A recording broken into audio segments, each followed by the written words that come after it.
일명 외국인 벌칙세 들어보셨나요? 미국이 외국인 투자자한테 세금을 물리겠다고 나섰습니다. 게다가 한국도 그 대상이 될 가능성이 있다는데요. 이게 통과되면 미국에 투자하는 전 세계의 금융기관, 연기금, 개인까지 영향을 받을 수 있습니다. 게다가 이 세금이 미국 국채에도 붙는다면 전 세계 금융시장에 미치는 충격도 적지 않겠죠? 도대체 미국은 왜 이런 법안을 추진하는 걸까요? 2025년 5월 미국 하원을 통과한 세법 개정안에 일명 외국인 벌칙세가 포함됐습니다. 법안 이름도 강력합니다. 불공정한 외국 세금에 대한 제재 집행. 핵심은 외국인 투자자가 미국에서 얻는 이자와 배당 소득의 최대 20%포인트까지 추가로 세금을 매기겠다는 겁니다.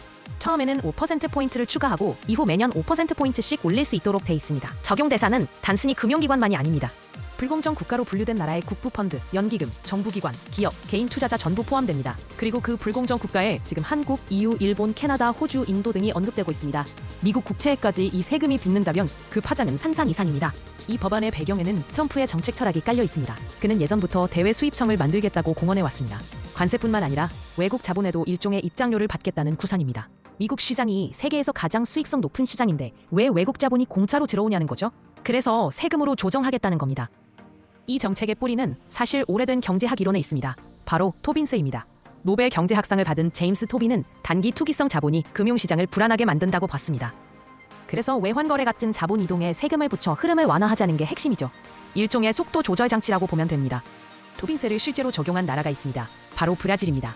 2008년 금융위기 이후 미국과 유럽이 금리를 낮추자 고금리였던 브라질로 외국 자본이 몰렸습니다. 달러가 브라질로 몰리며 시장에 넘쳐나자 달러 가치는 떨어지고 해알화는 강해졌죠.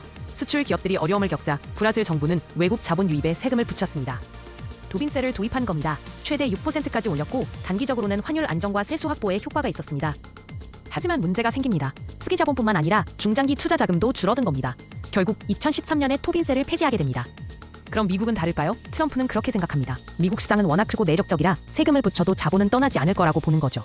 토빈세의 원리대로라면 자본 유입에 세금을 붙이면 자국 통화 수요는 줄어들고 통화 가치는 약세가 됩니다. 미국도 마찬가지로 달러 약세를 유도할 수 있는 거죠. 미국의 수출 기업엔 유리하고 재정 수입도 늘릴 수 있습니다. 이 법안은 아직 상원 통과가 남아있지만 공화당의 지지가 강해서 통과 가능성이 높습니다. 내용은 조율될 수 있지만 미국이 외국 자본에 본격적으로 과세하려는 움직임은 분명합니다.